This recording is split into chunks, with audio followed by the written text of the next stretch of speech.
Ézéchiel chapitre 29.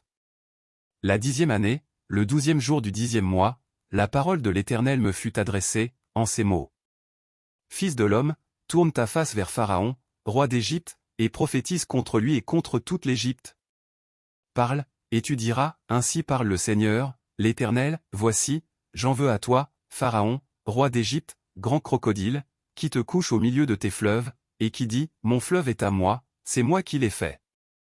Je mettrai une boucle à tes mâchoires, j'attacherai à tes écailles les poissons de tes fleuves, et je te tirerai du milieu de tes fleuves, avec tous les poissons qui s'y trouvent et qui seront attachés à tes écailles. Je te jetterai dans le désert, toi et tous les poissons de tes fleuves. Tu tomberas sur la face des champs, tu ne seras ni relevé ni ramassé, aux bêtes de la terre et aux oiseaux du ciel je te donnerai pour pâture. Et tous les habitants de l'Égypte sauront que je suis l'Éternel, parce qu'ils ont été un soutien de roseau pour la maison d'Israël. Lorsqu'ils t'ont pris dans la main, tu t'es rompu, et tu leur as déchiré toute l'épaule, lorsqu'ils se sont appuyés sur toi, tu t'es brisé, et tu as rendu leurs reins immobiles.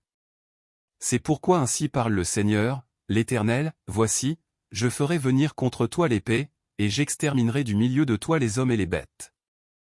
Le pays d'Égypte deviendra une solitude et un désert. Et ils sauront que je suis l'Éternel, parce qu'il a dit, le fleuve est à moi, c'est moi qui l'ai fait. C'est pourquoi voici, j'en veux à toi et à tes fleuves, et je ferai du pays d'Égypte un désert et une solitude, depuis Migdol jusqu'à Sienne et aux frontières de l'Éthiopie. Nul pied d'homme n'y passera, nul pied d'animal n'y passera, et il restera 40 ans sans être habité. Je ferai du pays d'Égypte une solitude entre les pays dévastés, et ses villes seront désertes entre les villes désertes, pendant 40 ans. Je répandrai les Égyptiens parmi les nations, je les disperserai en divers pays. Ainsi parle le Seigneur, l'Éternel, au bout de 40 ans je rassemblerai les Égyptiens du milieu des peuples où ils auront été dispersés. Je ramènerai les captifs de l'Égypte, je les ramènerai dans le pays de Patro, dans le pays de leur origine, et là ils formeront un faible royaume. Ce sera le moindre des royaumes, et il ne s'élèvera plus au-dessus des nations, je les diminuerai, afin qu'ils ne dominent pas sur les nations. Ce royaume ne sera plus pour la maison d'Israël un sujet de confiance, il lui rappellera son iniquité, quand elle se tournait vers eux. Et ils sauront que je suis le Seigneur, l'Éternel.